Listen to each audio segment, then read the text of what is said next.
नमस्कार, मी युवराज चंद्रकांत लिंबोळे. आता आपण बघत आहोत की व्हीव्हीपॅट आणि ईव्हीएमच्या मशीनबाबत आपल्याला जे काही इन्फॉर्मेशन आहे त्याच्यामध्ये जेव्हा आपण वोटिंग करतो, जेव्हा वोटिंग करण्याच्या टायमाला आपली वोट कशी चोरी होतात त्याबद्दल आपण डेमॉन्स्ट्रेशन देत आहोत. ठीक आहे, तुम्ही आता पाहू शकता. मी हे दरवाजा उघडून तुम्हाला दाखवतो की त्याच्यामध्ये एक पण पर्ची छापली नाही आहे. ओके, आता आपण वोटिंग करूया. ठीक आहे, वोटिंग मध्ये सगळ्यात पहिला आपण बनाना वोटिंग करणार. ठीक आहे, हा आहे सिंबल बनाना. मी दाबलं बनाना. ठीक आहे, तुम्ही पाहू शकता लाईट लागली, बनानाची पर्ची छपली, वोटरने कन्फर्म केलं, 7 सेकंडसाठी लाईट जळालं. ठीक आहे, लाईट बंद झाली. ओके, आता आपण परत त्याच वोटरला, त्या सिंबलला आपण परत एकदा वोट देऊया, बनाना. ओके, दाबलं बनाना, लाईट जळाली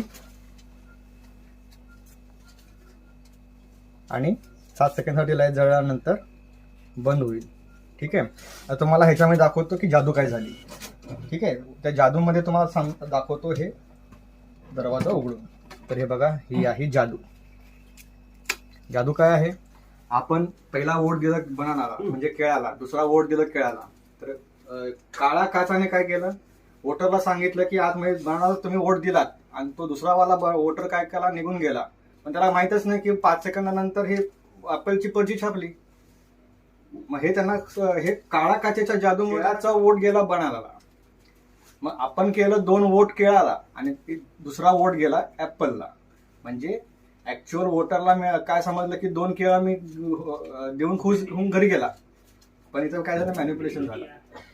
तरी असं होऊ नये म्हणून आम्ही काय केलं, आम्ही ईव्हीएम हटाव आंदोलनचे जे काही कार्यकर्ते, ईव्हीएम हटाव सेना जे कार्यकर्ता आम्ही सगळ्यांनी असं ठराव प्रस्तावित केलंय की ईव्हीएमच्या जो मशीनचा जो काळा काचा आहे त्याला पारदर्शी करायचा आणि तो पारदर्शी करून तिथं वोटरला एक ऑप्शन द्यायचा की हे ईव्हीएमनी वोटिंग करायचं की बॅलेट पेपरनी वोटिंग करायचं.